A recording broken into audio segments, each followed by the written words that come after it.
Fala galera do canal Educação Física Útil, estou aqui para trazer mais umas questões, desta vez da banca FGV, onde esta banca está pegando vários concursos, então vamos estar estudando, vamos estar praticando e eu convido você a vir comigo nessas questões, onde quanto mais você faz questões, melhor a sua aprendizagem. Então, curte o canal, se inscreve no canal, dá aquela força e vamos lá. Seja bem-vindo. Então, pessoal, vamos para a primeira questão da banca, onde é uma questão onde ela traz um pequeno texto, onde faz com que você raciocine. A resposta, ela já tem esse estilo de questão, de colocar um pequeno texto, tipo, o professor de educação física fez uma aula assim, assim, assim. E você vai ter que deduzir com relação à resposta o que ela está pedindo. Nesse daqui, ela está pedindo se esse procedimento do professor, ele é conceitual, procedimental ou atitudinal. Então, veja bem, ele diz que, durante a avaliação, o professor propõe aos alunos que analisem certas danças populares, identificando as características culturais presentes nos movimentos realizados. Após este momento, os alunos são orientados a se dividir em grupo e a criar coreografias com base no que foi observado e apresentar essas coreografias para a turma. Então, diante dessa questão, ele dá as alternativas.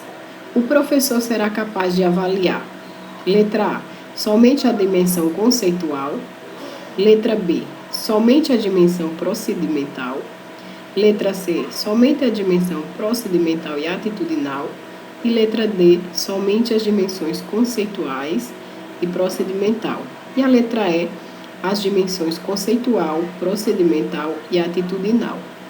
Veja bem, se você não conhece, mas tem pelo menos uma noção do que é o conceitual, que é a capacidade intelectual, o raciocínio, né?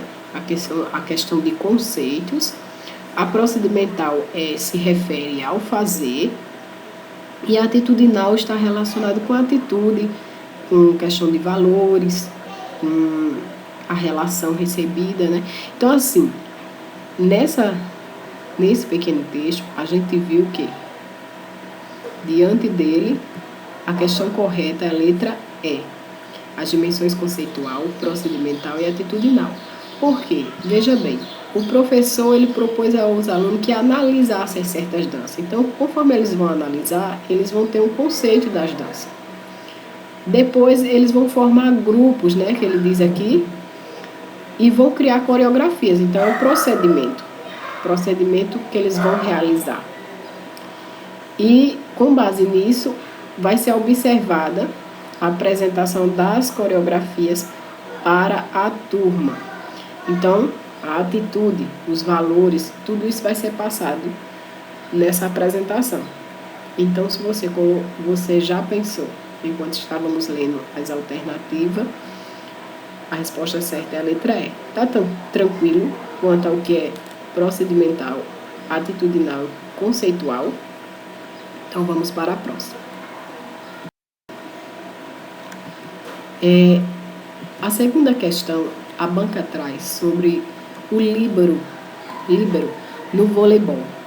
Assine a afirmativa correta.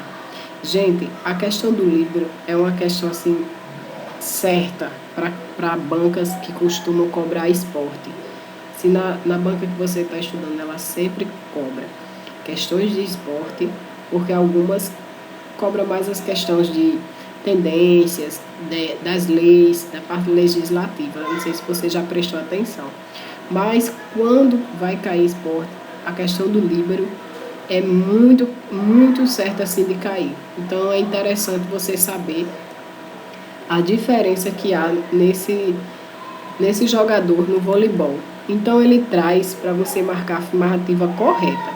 E ele diz na letra A equipe deve designar apenas um jogador como líbero, registrado em súmula antes da partida. Não é verdade. Por quê?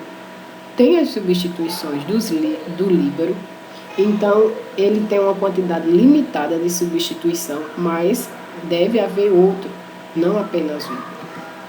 Na letra B, ele diz que após o início da partida, nenhum outro jogador pode assumir a posição de líbero. E está falso, pode sim. Ainda ele diz que a cor e a numeração do uniforme do líbero deve ser iguais às de todos dos demais jogadores. E não é verdade. A gente sabe que o uniforme do líbero, ela possui uma cor dominante, diferente da cor do uniforme do resto da equipe. Ele tem a cor diferente. Veja aqui na imagem que, como todos, por exemplo, são azuis, o short é azul e a blusa é branca. Então sempre tem um uniforme diferente, não igual aos demais. É vedado ao líbero a execução do saque. E aí, o que você acha? É vedado sim ao líbero a execução do saque. A resposta certa é a letra D. É vedado ao líbero a execução do saque. Ele não pode sacar, bloquear ou tentar bloquear. Ele não pode completar um golpe de ataque, nem fazer um levantamento de toque. Ou seja, o líbero, ele é um especialista em defender. A posição dele é a posição lá do fundo, né? A posição que fica na parte de trás aqui da quadra. Então, ainda nessa letra E, ele diz, ele pode efetuar troca com qualquer jogador em quadra? Não. Por quê? Porque ele fica no fundo. A troca dele deve ser com esses jogadores, justamente, que estão aqui no fundo. Ok? Esses jogadores são justamente esses que estão aqui no fundo, que ele pode fazer a troca. Ok? Tá tranquilo? Se você tem alguma dúvida quanto ao líbero. Mais uma questão, ela diz que, de acordo com a Lei de Diretrizes e Bases da Educação Nacional e suas leis complementares, a educação física é componente curricular obrigatório da educação básica, sendo facultativa nos casos a seguir, à exceção de um. Assinale a alternativa correta, né? A alternativa que é a exceção, né?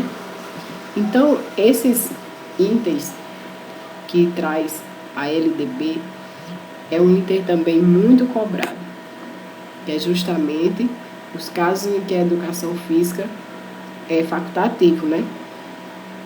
Então, a resposta certa é a letra A, tá certo? A resposta certa é a letra A.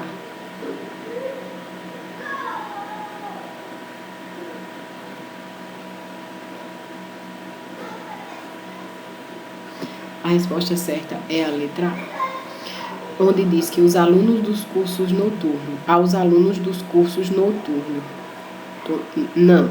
Não é aos alunos dos cursos noturnos, não está escrito assim. Na LDB está escrito que ela é facultada noturno, não aos alunos dos cursos noturnos. Tá entendendo a diferença? Então, foi só uma questãozinha de diferença pouca.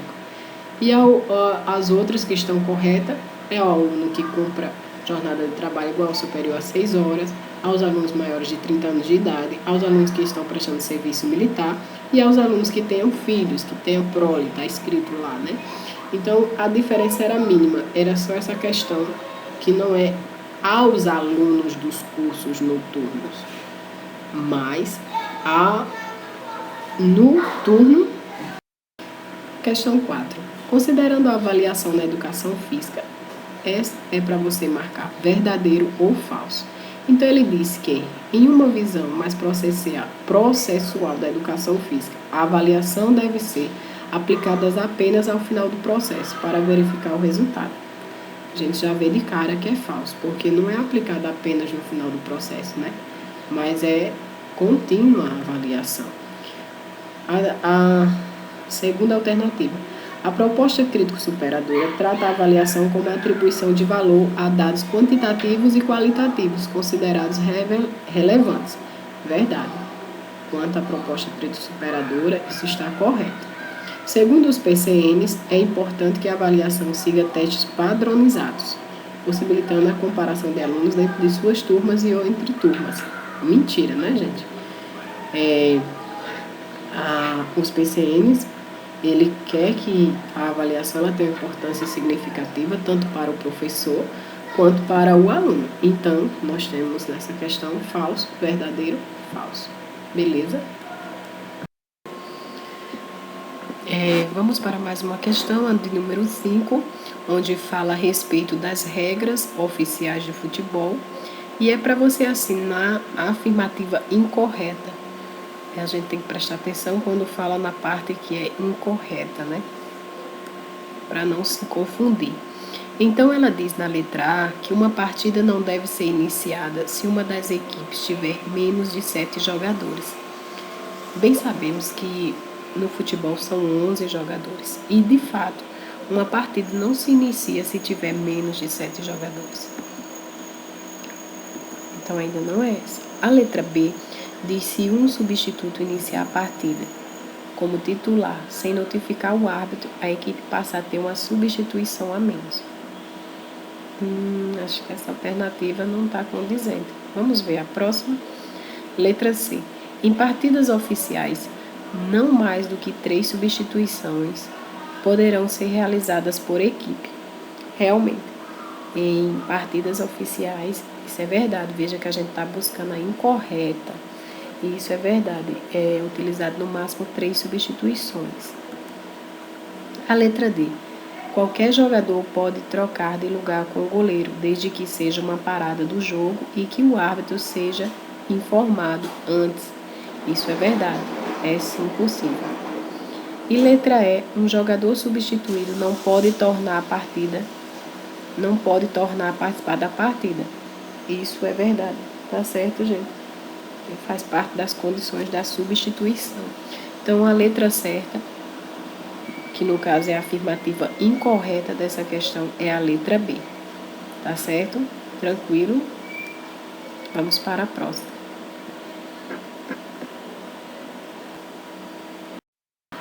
A respeito das abordagens, questão 6, críticas da educação física, assinale a afirmativa correta. Então, ele está pedindo algo sobre as abordagens críticas. E na primeira parte, ele diz que surgiram a partir da década de 1990. Essa letra já está incorreta. Por quê? A gente sabe que foi na década de 80 que começou a ser criticado, né, a questão de ser muito esportivista pelos meios acadêmicos, e a educação física passou por um período de valorização dos conhecimentos produzidos pela ciência. Então, no primeiro momento, apareceu a abordagem desenvolvimentista, aquela que a gente conhece como construtivista, a crítico-superadora e a abordagem sistêmica. E logo depois foi as outras, né? A crítico-emancipatória, logo na sequência a abordagem cultural, a renovada, os PCNs. Então, não foi na década de 90, foi a partir da de 80. Questionaram o abandono total dos métodos esportistas, buscando a ressignificação da técnica.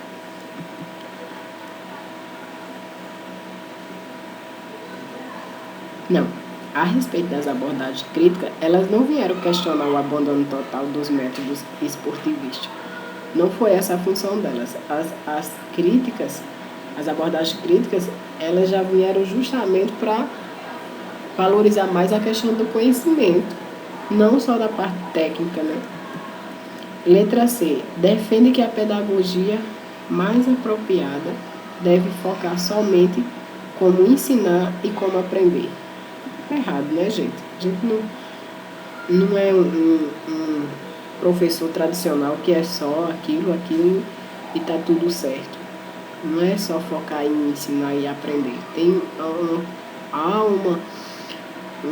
algo mais amplo do que isso. Considera o projeto político-pedagógico como algo ultrapassado. Gente, ultrapassado o projeto político-pedagógico já está errado, né? Você já vê errado. Não se pode falar uma coisa dessa.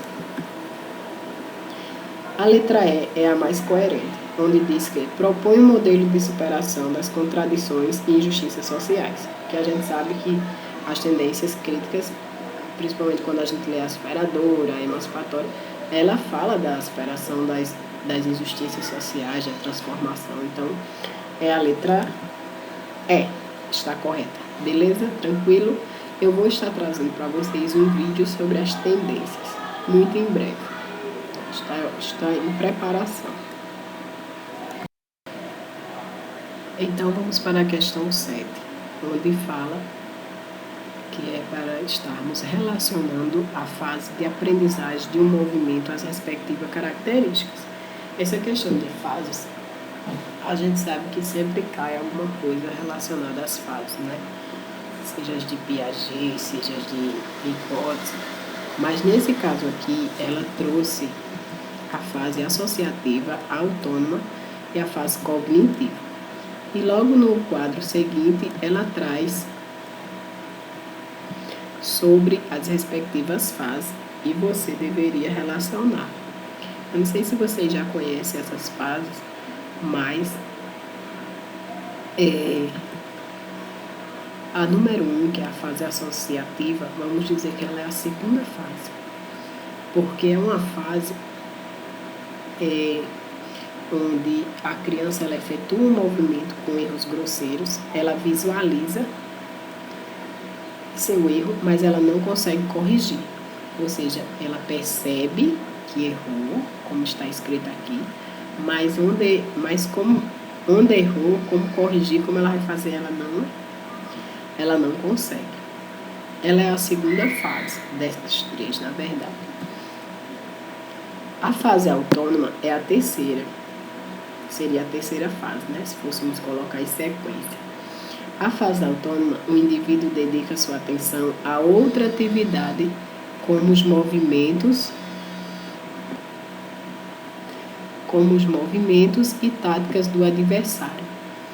Então, a fase autônoma é o terceiro estágio da aprendizagem motora pelo indivíduo, onde ele visualiza seu erro, ele já consegue corrigir. Veja que aqui ele diz que ele tem atenção até a outra atividade e os movimentos táticos do adversário. Então, é a fase que ele já está mais autônomo, justamente. E a 3, que é a fase cognitiva, seria a primeira fase, onde ele ainda é uma criança que efetua uns movimentos grosseiros e ela não consegue visualizar seu erro, nem corrigir. É a primeira fase. O indivíduo ele orienta a sua atenção para muitos estímulos, mas não identifica o que é mais importante, ele não tem ainda essa habilidade, tá certo? Então, ficaria a primeira fase cognitiva, depois vem a fase associativa e depois que ele vem para a fase autônoma, para você entender melhor quando vier uma questão dessa de marcar a segunda coluna. Então, mediante o que ele colocar, você vai identificar que a cognitiva ele ainda não tem muita ideia do que está acontecendo, do seu erro, do que os estímulos que ele está tendo. A associativa ele já começa a perceber os erros, mas não sabe como fazer para corrigir.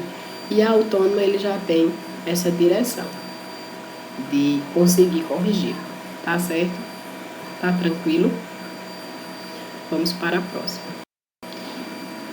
A 8ª questão, o professor, em uma aula sobre voleibol, divide a classe em 3 grupos, tendo como critério o grau de habilidade dos alunos. Um grupo com mais hábeis, outros com os médios e outros com os menos hábeis. Em uma aula posterior com a mesma classe, o professor pode dividir o grupo usando os mais hábeis como cabeça de chave, distribuindo os 3 grandes grupos. Essa estratégia, à luz dos PCNs, é considerada. Viu que eles gostam de colocar um textozinho para você refletir quanto à resposta nas alternativas. Ele vem dizer que quanto aos PCNs, essa estratégia é o quê? É incorreta? Gente, vou nem ler o final, né? Porque não é uma estratégia incorreta. A gente sabe que é o que deve ser feito, no sentido de não dever colocar os mais hábeis, e sim fazer essa troca, essa chave, como ele diz, cada cabeça de cada um que é mais habilidoso nos grupos dos que não são. A gente tem essa noção, né? Então, a letra B diz que é correta, pois permite que os alunos mais habilidosos possam se desenvolver melhor. Não é que os alunos mais habilidosos eles vão se desenvolver melhor por estar com os menos hábeis. Ainda não é essa a correta. A C diz que é incorreta, levará os alunos menos habilidosos a se desinteressarem pela aula. E a letra D diz que é correta, pois permite a troca de repertórios e evidencia diferentes habilidades. Essa é a questão certa, tá certo, gente? Por quê? A alternativa certa, à luz dos PCNs, é isso que deve ser feito. A gente fazer esse rodízio. Então, a letra E diz que é incorreta, pois expõe a falta de habilidade de alguns alunos, levando à discriminação, de maneira alguma. Então, a resposta certa é a letra D. Tranquilo? A 9. Após a aula de educação física, o aluno sente-se mal, apresentando tontura e sudorose, seguidas de um breve desmaio, com perda momentânea da consciência. Ao prestar socorro, uma das ações imediatas deve ser. Então, a resposta certa é a letra A, que é posicionar a vítima em decúbito dorsal, as pernas elevadas e a cabeça lateralizada. As demais estão incorretas, que é dar uma pitada de sal, a gente sabe que isso não pode ser feito. É levar a cabeça da vítima, muito menos, e oferecer água gelada. Posicionar a vítima em decúbito ventral, não, vai botar ela em decúbito ventral, jamais, né?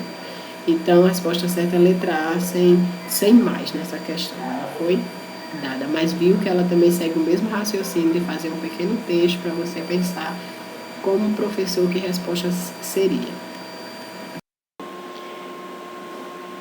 Obrigado por ter ficado comigo até aqui no final. Nós vamos para a 10ª questão, já é a última questão dessa série que eu trago para vocês da FGV. Ela traz sobre a Base Nacional Comum Curricular, onde procurou chamar a atenção para as necessidades de considerar as peculiaridades regionais no que tange às práticas corporais. E no documento isso fica explícito na proposta do conteúdo. Gente, mediante as alternativas, a resposta correta é lutas. Lutas é uma das temáticas que a BNCC traz.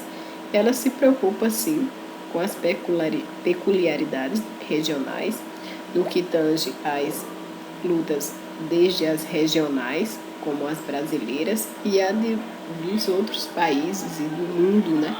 Então, ela deixa explícito isso na sua proposta, tá certo?